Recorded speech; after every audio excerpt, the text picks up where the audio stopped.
ನೀನು ಕೂತ್ಕೋ ಜಾನಕಿ.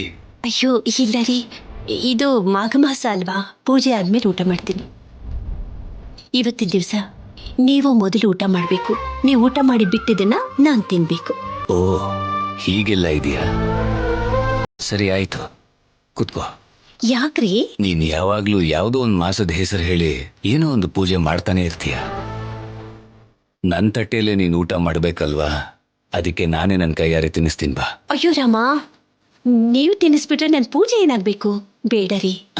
ನಿನ್ ಪೂಜೆ ಏನೂ ಆಗಲ್ಲ ಬಿಡು. ನಾನು ತಿನ್ನಿಸ್ತಾ ಇರೋದು ನನ್ನ ತಟ್ಟೆಯಿಂದಾನೇ ಅಲ್ವಾ, ನಾನು ತಿಂತಿರೋದನ್ನೇ ಅಲ್ವಾ. ಪರವಾಗಿಲ್ಲ ಬಿಡು, ಕೂತ್ಕೋ. ಬಾ. ಬೇಡ ರೀ, ನೀವು ತಿನ್ರಿ. ಪರವಾಗಿಲ್ಲ ಜಾನಕಿ, ಅಯ್ಯೋ.